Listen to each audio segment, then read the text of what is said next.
نحمده ونصلي على رسوله الكريم اما بعد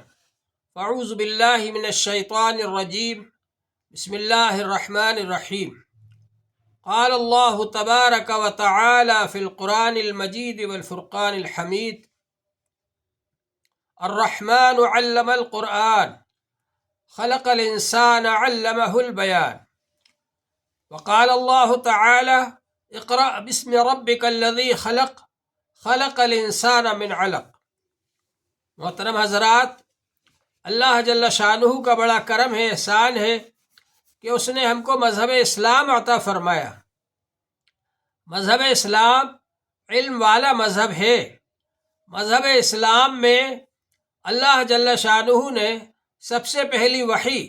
اور سب سے پہلا حکم یہ بھیجا، اقرأ باسم ربک الذی خلق، پڑھیے اپنے پروردگار کے نام سے جس نے کہ سب کو بنایا ہے۔ خلق الانسان من علق، انسان کو بنایا خون بستہ سے، جمے ہوئے خون سے۔ اللہ جل شانہ نے اس بے جان چیز کے اندر جان ڈال کر کے انسان بنا دیا۔ علم حاصل کرنے سے یہ انسان جو جانوروں کی طرح ہے، بے روح کی طرح ہے، یہ انسان جب علم حاصل کرے گا اس کے اندر روحانیت آئے گی، روح آئے گی، اخلاقیت آئے گی اور اللہ سے تعلق جڑے گا، معرفت آئے گی اللہ تعالیٰ کی۔ تو علم جو ہے ایسی چیز ہے جو کہ انسان جو مردوں کی طرح ہے اس کو وہ زندہ کر دیتا ہے۔ تو اللہ جل شانہ نے علم کا ہم کو حکم دیا، سیکھنے سکھانے کا حکم دیا، پڑھنے کا حکم دیا۔ اقرأ باسم ربک الذی خلق، پڑھیے اس پروردگار کے نام سے جس نے کہ سب کو بنایا ہے۔ خلق الانسان من علق، انسان کو بنایا خون بستہ سے۔ اور اللہ جل شانہ نے سورہ رحمان کے اندر اپنی بہت سی نعمتوں کا ذکر فرمایا، اور ایک ایک نعمت کو ذکر کرنے کے بعد یہ سوال کیا انسان سے اور جنات سے، فَبِأَيِّ آلَاءِ رَبِّكُمَا تُكَذِّبَانِ، تم اپنے رب کی کون کون سی نعمتوں کو جھٹلاؤ گے؟ ان تمام نعمتوں میں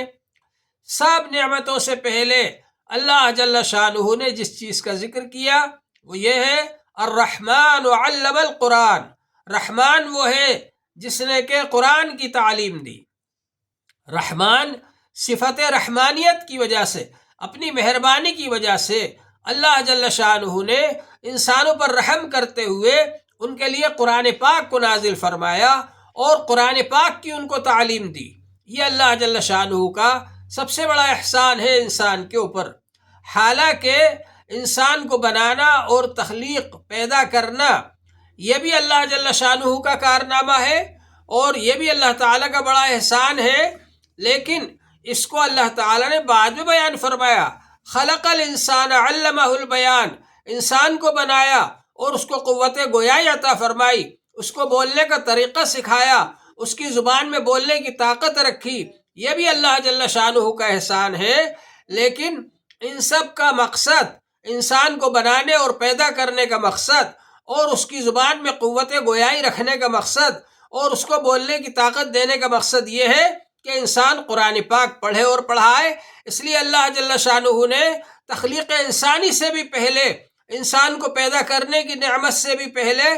یہ ذکر فرمایا، الرحمن علم القرآن، رحمان وہ ہے جس نے کہ قرآن پاک کی تعلیم دی کہ انسان پڑھے اور پڑھائے۔ اور رسول پاک صلی اللہ علیہ وسلم نے ارشاد فرمایا، خیرکم من تعلم القرآن وعلمہ، تم میں سب سے بہتر وہ شخص ہے جو قرآن پاک کو سیکھے اور سکھائے۔ قرآن پاک کو سیکھنے والے اور سکھانے والے تمام انسانوں میں سب سے بہتر ہیں، لہٰذا ان کی ہمیں قدر کرنا چاہیے، ان کا ادب احترام کرنا چاہیے، ان کی بات کو ماننا چاہیے، ان سے ہمیں علم سیکھنا چاہیے۔ قرآن پاک کو حاصل کرنا، قرآن پاک کی تعلیم حاصل کرنا یہ ہم سب کے لیے ضروری ہے۔ قرآن پاک کو پڑھنا پڑھانا یہ ہم سب کے لیے ضروری ہے۔ ہمارا مذہب علم والا مذہب ہے۔ اللہ جل شانہ نے ہم کو علم والا مذہب عطا فرمایا، اور حضور پاک صلی اللہ علیہ وسلم نے ارشاد فرمایا، طلب العلم فریضۃ علی کل مسلم، علم طلب کرنا ہر مسلمان پر فرض ہے۔ ہر مسلمان پر فرض ہے کہ وہ علم حاصل کرے، قرآن پاک کا علم حاصل کرے، دین کا علم حاصل کرے۔ پاکی حاصل کرنا فرض ہے تو اتنا علم حاصل کرنا فرض ہے کہ آپ کی پاکی صحیح ہو جائے۔ اسی طرح سے اگر آپ کے اوپر نماز فرض ہے تو اتنا علم حاصل کرنا ضروری ہے کہ آپ کی نماز صحیح ہو جائے، نماز مکروہ نہ ہو، فاسد نہ ہو۔ اسی طرح سے زکوٰۃ کتنے مال پر فرض ہوتی ہے، کس کس کو دینے سے ادا ہوتی ہے، یہ معلوم کرنا ضروری ہے۔ اسی طرح سے یہ معلوم کرنا بھی ضروری ہے کہ روزہ کن چیزوں سے مکروہ ہو جاتا ہے، کن چیزوں سے فاسد ہو جاتا ہے، حج کن چیزوں سے مکروہ ہو جاتا ہے، کن چیزوں سے فاسد ہو جاتا ہے، یہ سب معلومات ہونا ضروری ہے۔ اتنا علم حاصل کرنا فرض عین ہے، ہر مسلمان پر فرض ہے کہ وہ علم حاصل کرے اتنا، اور اس کے بعد پھر حافظ بننا، عالم بننا، قاری بننا، یہ فرض کفایہ ہے۔ جو علماء کرام عالم بن رہے ہیں، دین کی خدمت کر رہے ہیں، یہ ہم سب کی طرف سے فرض کفایہ کو ادا کر رہے ہیں۔ جو عالم بنا رہے ہیں، حافظ بنا رہے ہیں، قاری بنا رہے ہیں، یہ ہم سب کی طرف سے ایک فرض کفایہ کو ادا کر رہے ہیں۔ اس لیے ہماری ذمہ داری ہے کہ ہم ان علماء کرام کا تعاون کریں، ہم ان مدرسوں کا تعاون کریں، ہم ان طلباء سے محبت رکھیں جو رسول پاک صلی اللہ علیہ وسلم کے مہمان ہیں۔ یہ طالب علم، یہ اصحاب صفہ کی یادگار ہیں، جو اصحاب صفہ رسول پاک صلی اللہ علیہ وسلم کی خدمت میں رہا کرتے تھے اور آپ سے علم حاصل کرتے تھے۔ یہ طالب علم ان کی یادگار ہیں، ان کے نقش قدم پر ہیں۔ یہ طالب علموں کو دیکھنا، ان سے محبت رکھنا، ان سے تعلق رکھنا، ان کی مدد کرنا، ان کی خیر خبر لینا، یہ سب ہمارے اوپر ضروری ہے۔ اسی طرح سے علماء کرام سے محبت رکھنا، علماء کرام سے تعلق رکھنا، علماء کرام سے مصافحہ کرنا، علماء کرام کی خدمت کرنا، اور وہ جو دین کا کام کر رہے ہیں اس دین کے کام میں ان کی مدد کرنا اور ان کا تعاون کرنا، یہ سب ہمارے لیے ضروری ہے۔ اگر اللہ جل شانہ نے آپ کو مال عطا فرمایا ہے تو مال کے ذریعے آپ یہ علماء کرام کا تعاون کریں، مدرسوں کا تعاون کریں، اس میں مال جمع کریں تاکہ وہ زیادہ سے زیادہ تعلیم دے سکے بچوں کو، اور زیادہ سے زیادہ بچے وہاں پر پڑھنے والے بن جائیں، رہنے والے بن جائیں، اور زیادہ سے زیادہ بچوں کو دینی تعلیم دی جا سکے۔ اسی طرح اللہ تعالیٰ نے آپ کو اولاد عطا فرمائی ہے تو آپ اپنے بچوں کو دینی تعلیم کے لیے وقف کر دیں، دینی تعلیم دلائیں ان کو، تاکہ وہ بڑے ہو کر عالم بنے، حافظ بنے، قاری بنے، اور دین کے خدمتگار بنے، دین کی حفاظت کرنے والے بنے۔ اور اللہ تعالیٰ نے آپ کو اگر عزت اور وجاہت عطا فرمائی ہے تو آپ یہ کریں کہ لوگوں کو ہموار کریں، لوگوں کو اہمیت بتلائیں قرآن پاک کی اور حدیث پاک کی، اور لوگوں کو اہمیت بتلائیں اس بات کی کہ یہ جو دینی مدارس کام کر رہے ہیں یہ بہت بڑا کام کر رہے ہیں، یہ امت کے اندر ایمان کو پھیلا رہے ہیں، یہ امت کے اندر قرآن کو پھیلا رہے ہیں، یہ امت کے اندر دین کو پھیلا رہے ہیں، دین کی حفاظت کا ذریعہ ہے یہ۔ اور جو علماء کرام ہیں یہ دین کی حفاظت کرنے والے، دین کے خدمتگار ہیں۔ اگر کوئی شخص دین کو مٹانا چاہے گا، دین پر اعتراض کرے گا، دین کے خلاف بولے گا، تو یہی علماء کرام اس کا جواب دیں گے اور اس کو خاموش کریں گے دلائل کے ذریعے سے، جو کہ ہم عام طور سے نہیں کر سکتے، علماء کرام کریں گے۔ تو علماء کرام کا تعاون کرنا ہم سب کے لیے ضروری ہے۔ آپ کو معلوم ہوگا کہ علامہ اقبال رحمۃ اللہ علیہ جب اندلس تشریف لے گئے اور وہاں سے واپس آئے تو واپس آ کر انہوں نے کہا یہ جو مدرسے چل رہے ہیں ان مدرسوں کو چلنے دو، اس میں رخنہ اندازی مت کرو اور ان کا تعاون کرو، ان کی مدد کرو۔ اس لیے کہ اگر یہ بوریے پہ بیٹھ کر، چٹائی پہ بیٹھ کر پڑھانے والے علماء نہیں رہے اور یہ دینی مدرسے نہیں رہے تو ہندوستان کا حشر بھی وہی ہوگا جو کہ میں اندلس میں دیکھ کر کے آیا ہوں کہ وہاں پر چند عمارتوں کے علاوہ مسلمانوں کی کوئی نشانی باقی نہیں رہی، نام و نشان باقی نہیں رہا۔ اسی طرح اگر یہ دینی مدارس نہیں رہے تو یہاں پر یہ جو مسلمان چلتے پھرتے نظر آ رہے ہیں، ایمان والے نظر آ رہے ہیں، یہ نہیں دکھیں گے، نہیں رہیں گے۔ اس لیے کہ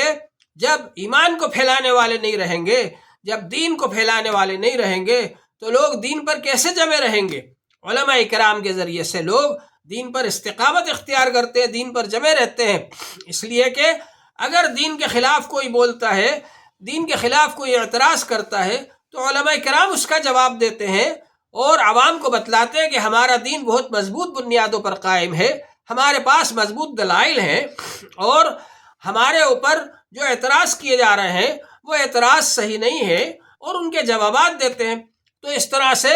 لوگ اپنے ایمان پر اور اپنے عقائد پر مضبوطی سے قائم رہتے ہیں۔ تو دین پر قائم رکھنے کے لیے، دین کو زندہ رکھنے کے لیے ضروری ہے کہ دینی مدارس کا تعاون کیا جائے اور دینی مدارس کو باقی رکھا جائے، اور دینی مدارس جو کام کر رہے ہیں اس میں ہاتھ بٹایا جائے، اس میں مدد کی جائے، اور یہ نہ کیا جائے کہ اس میں کوئی رخنہ اندازی ہو، اپنی طرف سے ان کے خلاف ان کی مخالفت نہ کی جائے اور ان کا تعاون کیا جائے۔ تو انشاءاللہ تعالی یہ سلسلہ جاری رہے گا، اور اللہ جل شانہ نے ہم کو جو ذمہ داری دی ہے اس دین کو باقی رکھنے کی اور دین کو زندہ رکھنے کی اور دین پر قائم رہنا ہم سب کے لیے ضروری ہے، اس سب کو ہم باقی رکھیں اور کوشش کریں کہ ہم دین پر قائم رہیں۔ موجودہ دور کے اندر یہ ایک بہت بڑا چیلنج بن گیا ہے کہ مسلمان کس طرح سے اپنے دین پر قائم رہیں، مسلمان کس طرح سے اپنے دین پر باقی رہیں کہ وہ ان کو کوئی گمراہ نہ کر سکے، ان کو کوئی بہکا نہ سکے، اور وہ کسی کے بہکاوے میں نہ آئے۔ تو یہ اسی وقت ہو سکتا ہے جب کہ وہ علماء کرام سے جڑے اور علماء کرام سے اپنا تعلق قائم کرے اور علماء کرام کے مشورے سے کام کرے، اور اگر کوئی ان کے سامنے غلط بات کہے، اسلام پر اعتراض کرے، تو علماء کرام سے آ کر کے اس کو بتائے تاکہ علماء کرام اس کا جواب دیں، اور جب علماء کرام جواب دیں گے تو ان کا ذہن صاف ہو جائے گا، اور لوگوں نے ان کے ذہن کے اندر جو اسلام کے خلاف اعتراضات اور شکوک و شبہات کے کانٹے چبو دیے وہ اس کو نکال دیں گے اور ان کا ذہن صاف ہو جائے گا۔ تو اس طرح سے وہ اسلام پر قائم رہیں گے۔ اللہ جل شانہ ہم سب کو عمل کی توفیق عطا فرمائے۔ وآخر دعوانا الحمد للہ رب العالمین۔